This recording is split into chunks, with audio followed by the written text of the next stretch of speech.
Jesus com Pilatos, certo? Então, vamos lá para João 18, do 33 ao 38. Como foi essa conversa? Pilatos teve uma chance de ouro. Pilatos recebeu um contato missionário do próprio Jesus. Olha aí, as pessoas hoje, quando a gente encontra, a gente tenta falar de Deus, tenta dar um contato missionário, mas a gente pensa assim, não, se fosse o próprio Jesus aqui, a pessoa iria acreditar. O próprio Jesus aqui, a pessoa não iria duvidar, não iria apresentar desculpas, não ia apresentar evasivas, né? Mas Pilatos recebeu um contato missionário do próprio Jesus. A diferença é que Jesus estava na posição de réu. E por causa disso, Pilatos não deu muita atenção.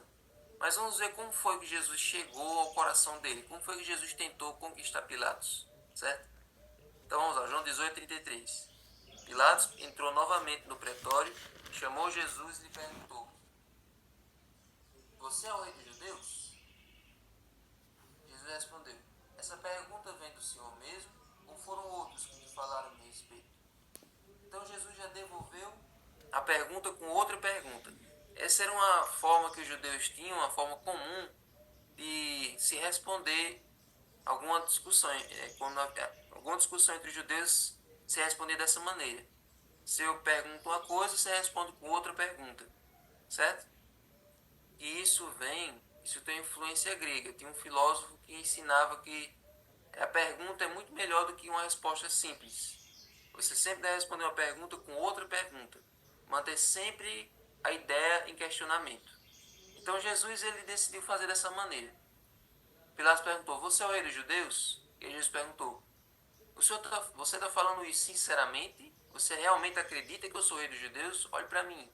Você acha que eu pareço o rei dos judeus? Ou essa pergunta veio do Senhor mesmo ou veio dos outros? Os fariseus que colocaram na sua cabeça que eu sou o rei dos judeus. Então você está sendo sincero ou está só reproduzindo as ideias dos outros?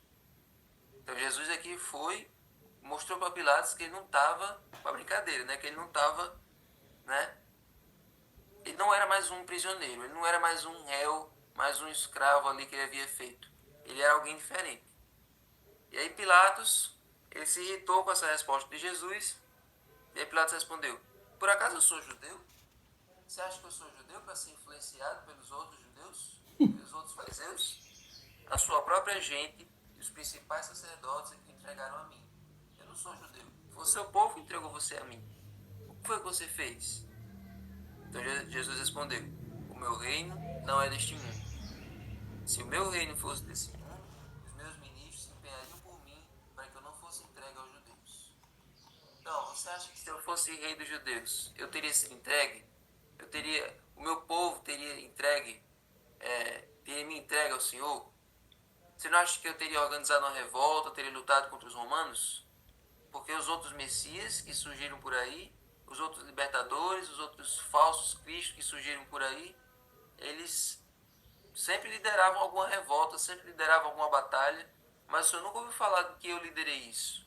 Então, se eu fosse o rei deles, eu teria lutado. Eu não teria sido entregue assim tão facilmente.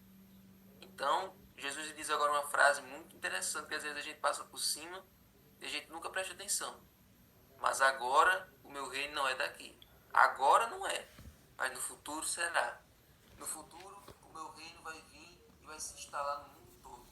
Todos os reinos do mundo serão destruídos e apenas o meu reino existirá para sempre. Amém. Jesus não falou dessa maneira, mas Jesus deixou aqui implícito. Mas agora o meu reino não é daqui, mas no futuro será.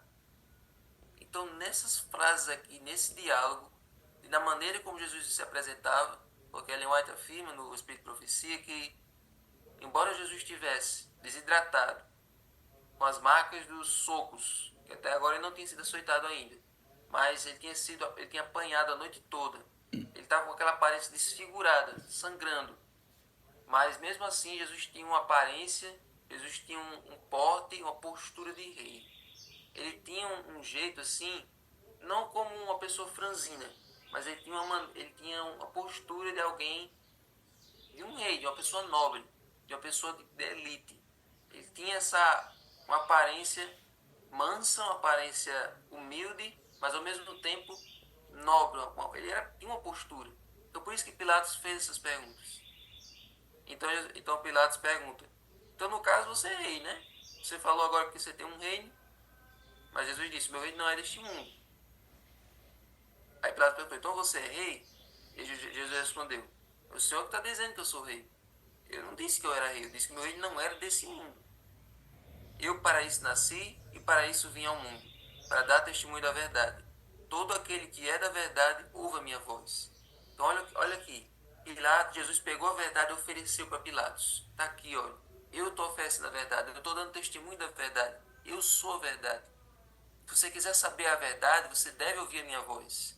E aí Pilatos pega a verdade que Jesus ofereceu e pergunta, e o que é a verdade? Ele recebeu a verdade das mãos de Jesus e jogou para o alto, jogou para longe.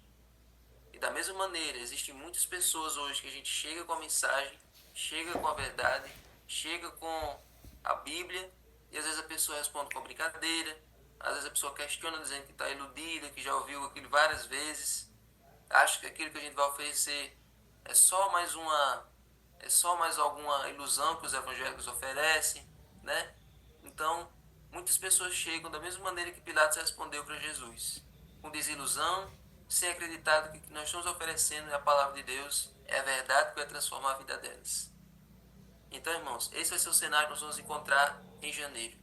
Muitas pessoas dessa maneira, como Pilatos, com o coração duro, com o coração resistente, que não acreditam que o que a gente está oferecendo é a verdade. Acham que a verdade é uma coisa relativa, cada um acredita no que quiser. Mas se nós buscarmos a Deus, se nós pedirmos a Deus força, nós vamos conseguir. O Espírito Santo vai na frente, quebrando esses corações de pedra, para nós chegarmos com a verdade que vai mudar, que vai transformar a vida delas da água para o vinho, que vai transformar a vida delas para melhor. Se nós orarmos, se nós pedirmos a Deus força, nós vamos chegar com um contato missionário e os corações vão se converter. Amém? Vamos pedir agora a Deus para que Ele nos ajude a cumprir bem a missão. Senhor Deus, agora abençoe o estudo do livro, serviço cristão. Nos ajude, o Senhor nos prepara para cumprir a obra que o Senhor nos confiou, a fazer contatos missionários, a saber levar as pessoas para Ti. Nos ajuda a levar a verdade, que essa verdade que já nos transformou e possa transformar a vida das pessoas também. Amém. Agora abençoa o estudo do livro, em nome de Jesus. Amém.